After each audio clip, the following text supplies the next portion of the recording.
Hey, Karen here at One Salty Kiss. Thanks for joining me.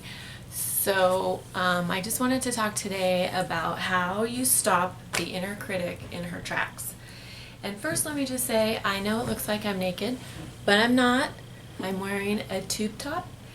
I don't know, am I too old to be wearing a tube top? Possibly. It is part of a jumpsuit though, so maybe that works. But anyway, so the inner critic, how do you stop her? You know, sometimes she can just be a real pain in the you-know-what. And there's a couple things that I have tried that I found that work when I want to just stop her dead in her tracks. Because you know what? There's nothing that can suck the energy out of us like the inner critic. So the first thing I do is I need to recognize what's going on.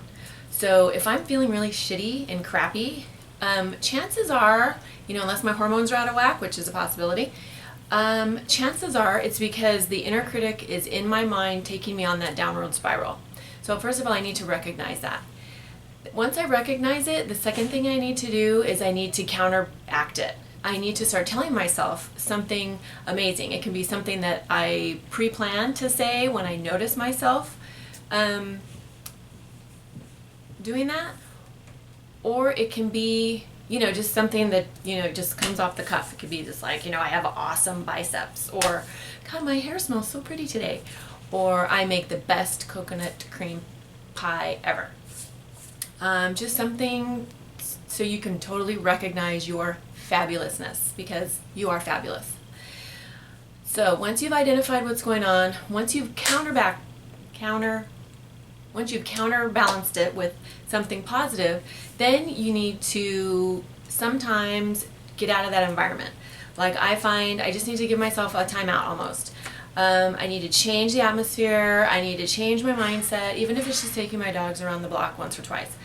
But I find that if I can just physically change what is going on around me, it's easier for my mind to start adopting that new positive energy that I'm trying to throw my way.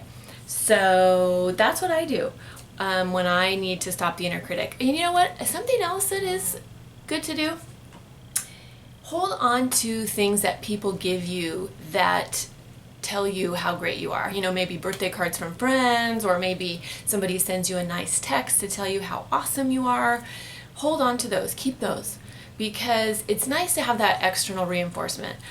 Our confidence in how we feel about ourselves ultimately needs to come from within, and we can't get it from outside. But what we can get from outside is just that reinforcement, just those positive vibes, those nice things that people can say about us that just help us feel good. It just confirms, yes, we kick ass.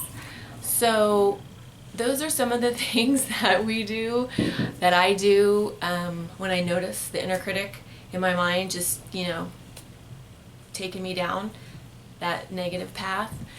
So what do you do to stop that inner critic in his or her tracks? In the comments below, leave me your tips or tricks or ideas, because you know what? We all have that inner critic, all of us. And if somebody tells you they don't, they're lying.